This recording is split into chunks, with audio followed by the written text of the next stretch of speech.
93.5. Madame Carmen Dao, bonjour. Bonjour. Voilà, alors Madame Carmen Dao, je vais commencer par vous poser une première question. Pouvez-vous nous faire un rappel sur la politique du gouvernement en matière d'artisanat ?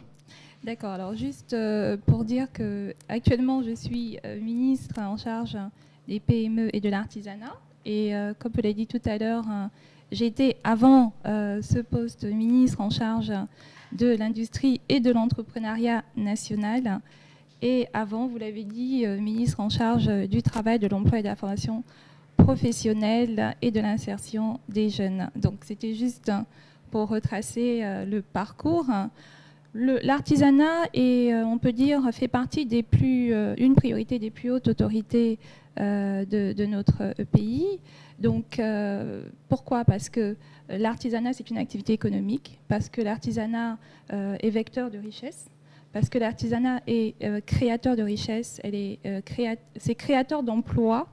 Donc c'est pour ça que les plus hautes autorités de ce pays, en tête desquelles le chef de l'État, son Excellence Ali Bongo Ondimba, a mis en place un cadre réglementaire pour que justement l'artisanat soit reconnu dans notre pays.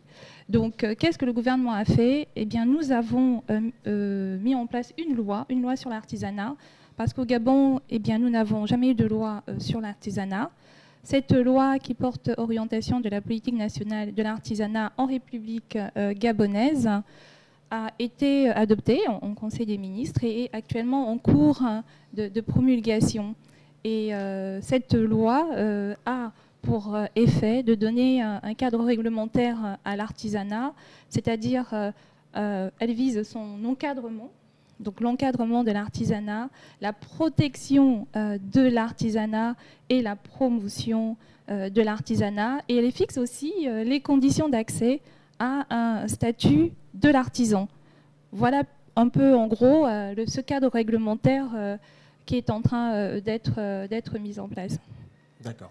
Est-ce qu'on pourrait avoir votre vision à vous de l'artisanat au Gabon ? Parce qu'on se rend finalement compte que lorsqu'on nomme un ministre, il doit peut-être obéir peut-être au Premier ministre, parce qu'il y a une solidarité entre membres du gouvernement. Mais votre vision à vous de l'artisanat, comment vous la voyez ? Alors, il n'y a pas la vision d'un ministre, il y a une vision gouvernementale, il y a une vision au fait qui est mise en œuvre par un ministère. Et la vision de l'artisanat du gouvernement, c'est d'abord d'honorer les artisans, de reconnaître que l'artisanat, ce sont ces milliers d'hommes et des femmes dans notre quotidien qui nous apportent ce dont on a besoin. Je fais une parenthèse, l'artisan, c'est le plombier qui vient réparer votre fuite, l'électricien, c'est le boucher où vous allez acheter votre viande, ou le tailleur qui coud les tenues que nous portons. Donc ce sont toutes ces personnes-là. Et donc c'est de vraiment déjà reconnaître le talent de ces personnes et de tout faire en sorte, parce que le talent ne suffit pas, et bien que ces personnes aient un cadre qui va leur permettre de structurer leur activité, de formaliser leur activité et de faire en sorte surtout que cette activité-là, qui est une activité économique, leur génère de revenus pour, comme je le disais tantôt, créer des richesses et diversifier l'économie. Vous savez, le Gabon est dans un plan de relance de l'économie. Dans l'un des ponts, c'est la relance de l'économie par la diversification de l'économie. Et l'avantage de l'artisanat, c'est justement la richesse et la diversité des métiers de l'artisanat. Donc, c'est vraiment très important pour le gouvernement de structurer ce secteur, parce que vous le voyez vous-même, c'est un secteur qui manque de structuration. Vous avez certainement dans votre famille ou dans votre entourage quelqu'un qui fait de la pâte d'arachide, etc. Mais cette personne a du mal à s'en sortir parce qu'elle ne trouve peut-être pas les débouchés, il n'y a pas quelqu'un qui l'accompagne dans ses démarches, etc. Donc c'est pour ça que pour le gouvernement, mettre en place ce cadre réglementaire, cette structuration est importante. Et ça me permet aussi de parler de la Chambre du métier de l'artisanat. Tout à l'heure, on faisait état de cette loi dont je vous parlais, qui est une première, qui porte orientation de la politique nationale de l'artisanat. Et bien, cette loi aussi vise à mettre en place des outils, donc un outil d'accompagnement des artisans. Parce qu'un artisan a besoin d'être accompagné. Et c'est la Chambre des métiers. Donc cette Chambre des métiers qui est en train d'être mise en œuvre, et cette structure qui va donc représenter les artisans Donc c'est une structure de proximité et qui va permettre aux artisans de pouvoir avoir des marchés, par exemple, de bénéficier d'un cadre de renforcement de capacité, de bénéficier de formation. Donc ça, c'est un outil important au développement de l'artisanat qui est en train d'être mis en place dans le cadre de la loi dont je faisais état. D'accord. Je pense que Mylène avait une question. Oui, moi j'aimerais savoir quelle est votre cible exactement. À l'heure où en ce moment tout le monde se dirige vers le métier d'avenir. Alors il faut déjà dire que je disais tout à l'heure, les artisans sont tout autour de nous. Et la particularité de l'artisanat, c'est qu'on est dans l'auto-emploi. Il faut quand même rappeler qu'aujourd'hui, nous sommes dans une situation où le secteur public est saturé. Donc, il n'est plus le pourvoyeur social comme on le voyait à l'époque.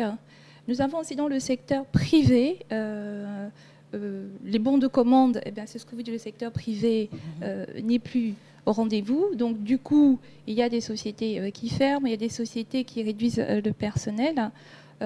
Donc, qu'est-ce qui reste? Il reste la voie de l'auto-emploi.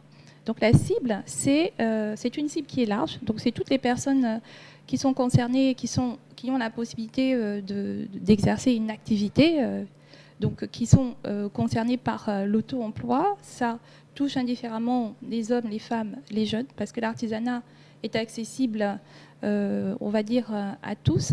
Donc c'est cette cible-là, c'est cette cible qui concerne les chômeurs, parce que nous avons le chômage qui va concerner plus ces personnes, la jeunesse déjà, qui est la plus touchée par le chômage. Donc, mais aussi même les personnes qui travaillent, parce que, eh bien, madame, quand vous êtes artisan, vous pouvez être salarié, vous pouvez être... voilà, c'est une activité qui n'empêche pas de faire autre chose. Donc, c'est vraiment une solution au chômage aujourd'hui, une réponse efficace, à condition bien sûr que toute la structuration donc de la filière soit mise en place. D'accord. Oui, une autre question, j'aimerais savoir quelles sont les garanties que vous promettez à ces jeunes-là qui vont se lancer dans l'artisanat? Alors d'abord, l'artisanat, je disais tantôt, c'est vrai que c'est accessible à tous, mais l'artisanat, c'est d'abord la promotion d'un savoir-faire. Donc quand on dit l'artisanat, il y a aussi l'excellence derrière. Donc du coup, certes, c'est accessible à tous, mais il faut se former. Et c'est dans ce sens que nous avons au niveau du ministère une direction générale de l'artisanat pour informer. Parce que, vous savez, madame, il faut d'abord s'informer. Beaucoup de gens se lancent, sans chercher l'information, sans chercher comment faire, sans chercher qu'est-ce que l'État a mis en place comme programme, et on arrive à une activité, et puis après-demain, ça tombe, et on dit ça n'a pas marché. Oui, donc, concernant cela, excusez-moi madame la ministre, concernant cela, on avait au préalable, je pense il y a 2 ans de cela, un jeune, un métier. Aujourd'hui, on se rend compte que sur les 2080, si je ne me trompe pas, jeunes qui avaient été formés, aujourd'hui, la majorité traîne toujours et il n'y a pas eu de suivi après. Ils n'ont pas eu de bilan, et aujourd'hui, on se lance encore dans l'artisanat. Qu'est-ce qui garantit en fait que ces différents jeunes qui, au préalable, un jeune, un métier, sont aujourd'hui délaissés? Cela montre à ce que vous voulez faire en ce qui concerne l'artisanat. Qu'est-ce que vous pouvez leur apporter de rassurant aujourd'hui? Alors, il faut dire que quand on met en place un programme, il y a 2 parties. Il y a la partie de l'État et il y a la partie des bénéficiaires du programme. Un jeune égale un métier. Ces jeunes ont reçu des kits. Donc, ils ont reçu des formations courtes parce que c'était une cible, un jeune égale un métier, une cible, on va dire, vulnérable, des gens peu qualifiés qui n'ont pas forcément un background. L'idée, c'était de pouvoir aider tous ces jeunes de la rue, leur donner un tout petit peu les rudiments pour qu'ils puissent se prendre en charge. Donc c'était une formation qui était bien ciblée, et ces jeunes ont eu des kits. Après, il y a maintenant la persévérance. Vous savez, l'entrepreneuriat, quand on vous apprend un métier, on ne peut pas tout vous donner. Il y a une partie que l'État va faire pour vous donner les chances de réussir, mais après, il y a votre combat à vous. Je peux vous donner un capital. Ça me fait penser aussi à cette opération du chef de l'État où on avait donné un taxi à un certain nombre de Gabonais. Donc, on peut vous donner un kit, on peut vous donner les outils, mais après, il y a aussi le travail de ce jeune, de ce jeune homme, de cette jeune femme, de persévérer, de s'associer. On peut très bien dire... vous savez, il y a ce qu'on appelle la culture associative. Je ne sais pas si vous êtes d'accord avec moi, mais vous remarquerez qu'au Gabon, on est souvent individualiste.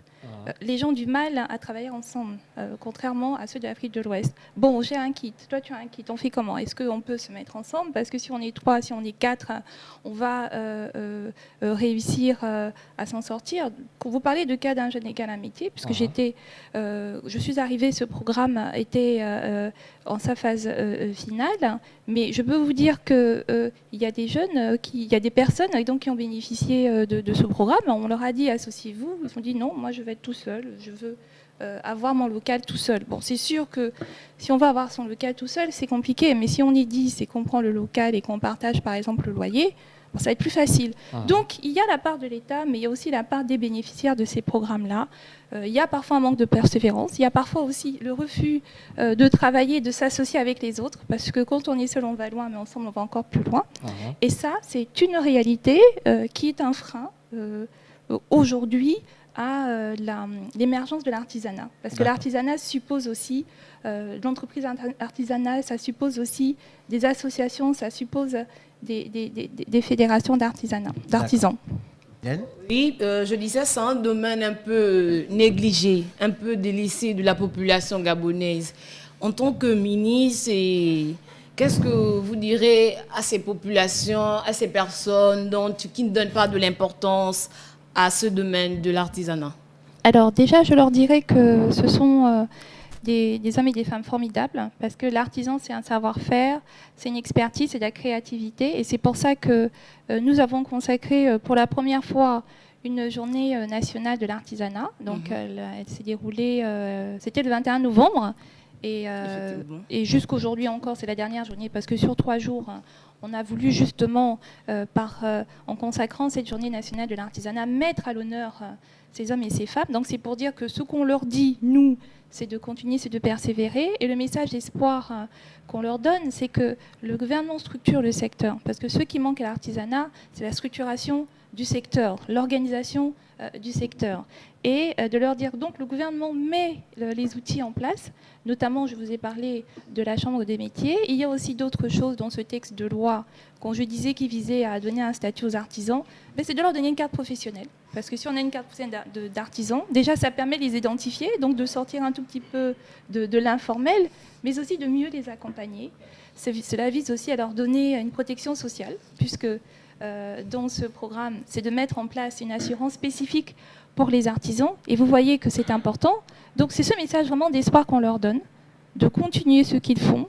Et nous allons travailler ensemble à leur redonner, comme on dit, leur lettre de noblesse, pour qu'ils puissent vraiment vivre de cette activité, mais aussi transférer le savoir. Parce que dans l'artisanat, il y a aussi la formation et l'apprentissage. Beaucoup ne trouvent pas leur compte là dans ce domaine. Ils disent souvent qu'ils sont abandonnés. Vous n'allez pas jusqu'au bout. Qu'est-ce que vous en pensez? Qu'est-ce que vous dites pour les rumeurs qui se disent dans les rues? Je leur dirais de regarder un peu les modèles que nous avons. Tout le monde connaît l'exemple du tartare. On aime bien parler de ça. Demandez à ces jeunes comment ils ont commencé. S'ils avaient abandonné, est-ce qu'ils seraient là où ils sont aujourd'hui? C'était des étudiants, ils n'avaient pas de capital. Moi, je connais cette dame qui fait la marque Ndossi, Madame Epita. Elle me disait, encore hier on discutait, elle a commencé avec 50 000 francs CFA. Aujourd'hui, elle vend ses produits à un bolo. Vous connaissez bien Ndossi, ces beaux produits. Que dire de Madame Bott qui fait le caviar d'Atanga? Donc ces personnes ont commencé avec rien. Mais quand elles vous disent, c'était pas facile, on a persévéré, on ne s'est pas découragé. Donc je leur dirais, si, on peut réussir, mais à condition de ne pas se décourager, à condition de croire à ce qu'on fait, à condition de persévérer et aussi de s'accompagner des gens qui peuvent nous aider à réussir. Il n'y a pas que l'État qui peut vous aider à réussir dans une entreprise. Il y a votre entourage, il y a vos amis, il y a votre famille. Il y a des gens aussi qui sont dans le même secteur d'activité que vous, qui peuvent vous aider à réussir. Il faudrait que ces personnes s'entourent de tout cet écosystème pour réussir. Surtout qu'elles n'abandonnent pas, qu'elles croient en leur passion, qu'elles croient en ce qu'elles font. Voilà, Madame Ndao, il nous a rejoint dans le studio bleu de Gabon News, notre rédacteur en chef, Monsieur Martial Tsonga, qui aimerait vous poser certaines questions. Voilà. Bonjour Madame le ministre. Bonjour Martial Tsonga. Oui, justement, revenant à l'ouverture de la journée nationale de l'artisanat, justement, nos reporters étaient sur le terrain, ils ont vu comment il y avait de l'engouement au niveau des artisans et des artisanes. Et puis, il y a eu des plaintes ces artisans se posent la question de savoir pourquoi le gouvernement n'octroie pas un espace d'expression pour ces artisans, comme c'est le cas par exemple du village artisanal où les nationaux n'ont même pas droit de citer. Parce qu'ils estiment que Olamba, c'est un lieu très restreint et très reculé où les populations de Libreville, sinon les populations gabonaises, ne sont même pas au courant. Est-ce que le gouvernement ne penserait pas à donner de la plus-value, c'est-à-dire un espace bien approprié pour que les artisans gabonais s'expriment? Parce qu'on a vu les étalages, c'était beau à voir, beaucoup à acheter. Les ministres, le Premier ministre, on l'a vu, a beaucoup acheté, a beaucoup pris des produits made in Gabon. Le ministre Jean-Marie Ougandanga et bien d'autres. Vous également, vous avez apprécié certains produits des jeunes gabonaises. Est-ce que vous n'y pensez pas à un endroit, un espace approprié pour que les artisans gabonais aient le moyen d'exprimer, de valoriser leurs produits? Oui, alors effectivement, votre constat est exact. Hein, et c'est pour cela que, comme je le disais tantôt, tout commence d'abord par des textes de loi, par un cadre légal et réglementaire.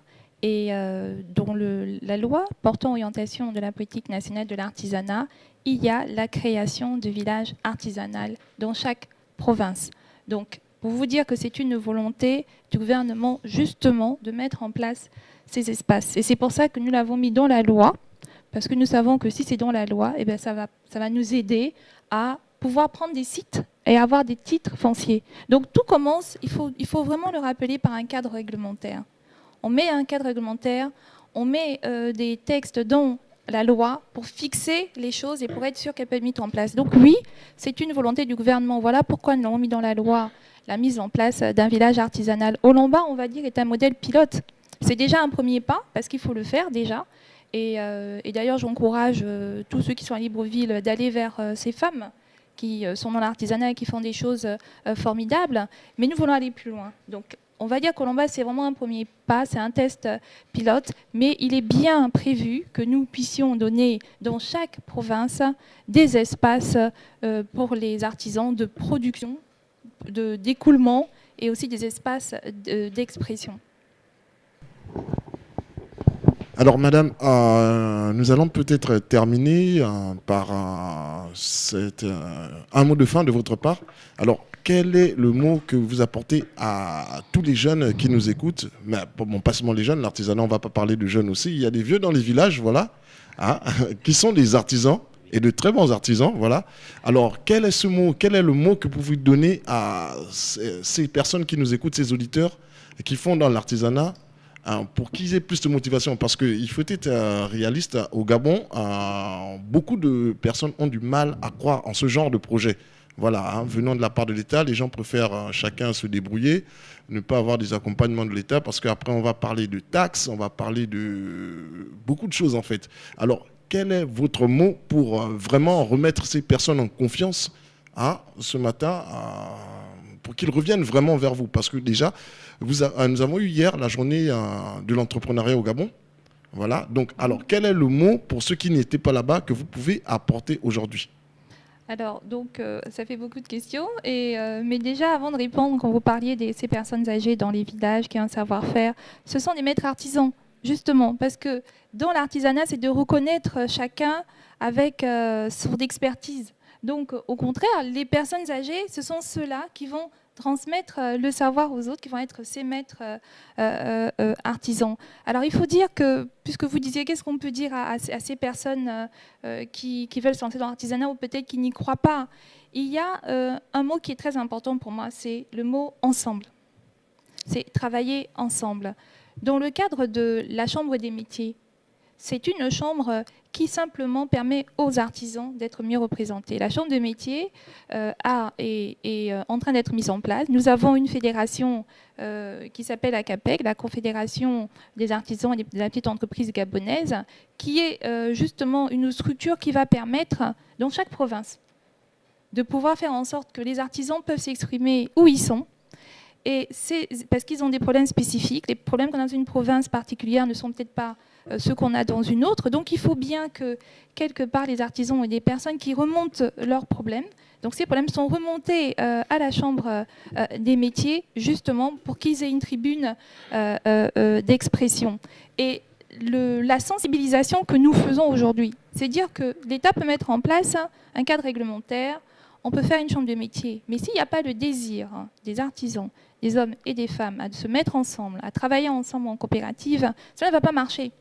Donc le maître mot pour moi, c'est de dire que nous devons apprendre à travailler ensemble, par corps de métier, par secteur d'activité. Parce que si nous travaillons ensemble, nous avons les possibilités de réussir. C'est sûr que l'artisan qui est tout seul dans son coin, ça va être difficile pour lui d'avoir des marchés. Mais quand il aura la démarche de dire, si toi tu fais la même chose que moi et que nous nous associons, eh ben, nous pourrons avoir plus de marchés, nous pourrons arriver à un beau lot et fournir plus. Il n'y aura jamais des ruptures de stock parce que tout le temps, nous pourrons satisfaire à la demande. C'est ça la réussite. Donc c'est vraiment que les Gabonais se mettent ensemble, apprennent à travailler ensemble, à mutualiser leurs ressources, à mutualiser aussi leurs finances, à cotiser ensemble, parce que dans l'artisanat, il y a beaucoup d'autonomie financière. Même la Chambre des métiers, pour vous dire, dans son modèle, ce n'est pas l'État. L'État va aider, mais après, la Chambre des métiers doit elle-même s'autofinancer par les services, par exemple, qu'elle va rendre. Donc, si nous travaillons ensemble, si nous prenons déjà cette habitude de nous associer, eh bien oui, nous avons une chance de réussir. Et la semaine de l'entrepreneuriat dont vous parlez la semaine dernière, donc c'était dans le cadre de la semaine mondiale de l'entrepreneuriat, c'était une rencontre vraiment entre le secteur public et le secteur privé. Parce que vous savez, nous, l'État, nous travaillons pour le secteur privé, c'est-à-dire les artisans, les PME, les PMI. C'est pour eux que nous travaillons. Donc il est important que nous fassions à un moment donné le point sur ce qui marche, sur ce qui ne marche pas.